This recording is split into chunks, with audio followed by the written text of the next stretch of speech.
Yan mga idol, magluto na naman ako ng imbentong menu ko mga idol. Ayan, salmon na isda. Haluan ko ng sitaw, talbos ng kamote at kaunting alugbati mga idol. Ito yung sangkap ko, sibuyas, luya, bawang, kamatis at sili.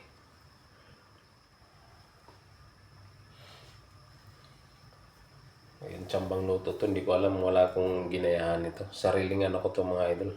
Sarili kong pag-iisip, sariling menu. Ipakulo muna ako guys ng tubig guys. Pakulo muna ng tubig. Tingnan ko guys yung kukulo na to guys. Magkukulo pa lang guys. Lagay ko na itong sangkap, pwede na ilagay ito. Ayan, luya.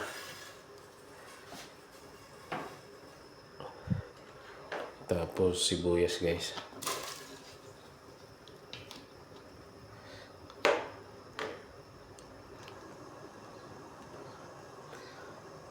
Bawang. Tuwing nagluluto ako guys, lalagyan ko talaga ng bawang. Pero ang iba, minsan hindi naglalagay ng bawang.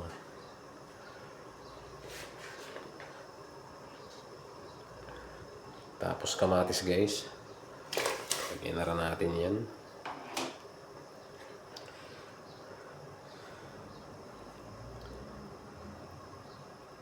Sabay ko na itong sili para mas maganda.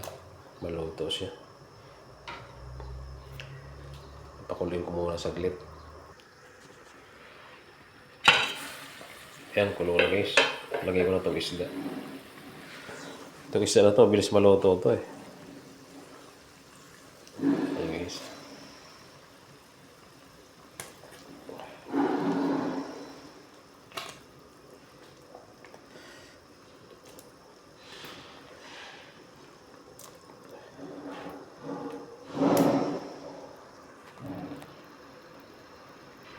Takpan ko muna guys saglit guys. Kulo na guys. Lagay ko na itong gulay. Kain ko itong sitaw.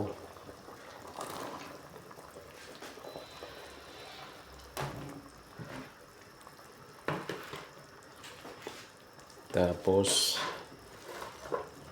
talbos ng kamote.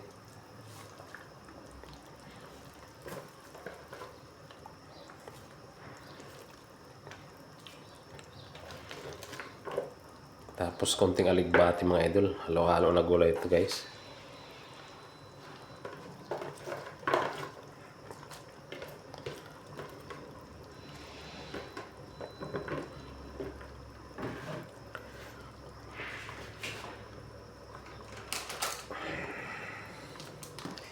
Lagyan ko ng asin. Hindi ko pa nalagyan kanina guys eh.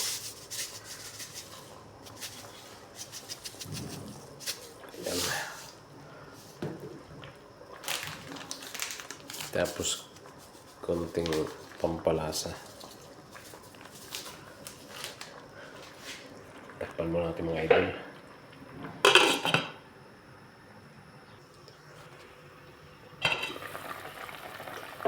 Tignan ko guys kung tama na yung lasa niya.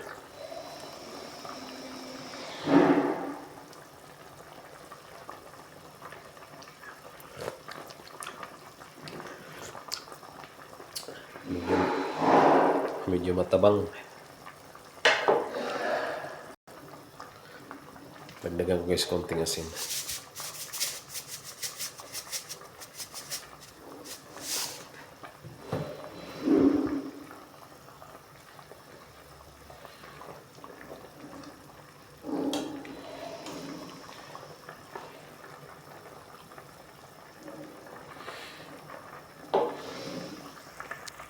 Pagkakala ko saglit.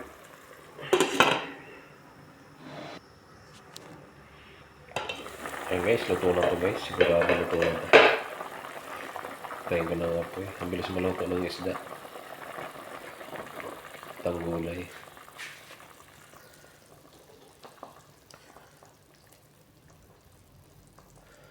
Tingnan natin.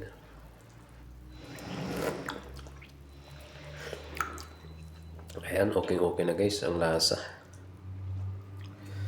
Sarap na. Sarap na ang lasa. Ayun, sinabawan na salmon.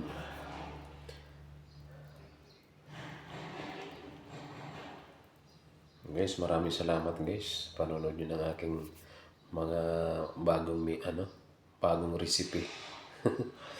Imbentong luto mga idol. Kung anong pumasok sa isip, yun ang gagawin. Ayan guys, salamat.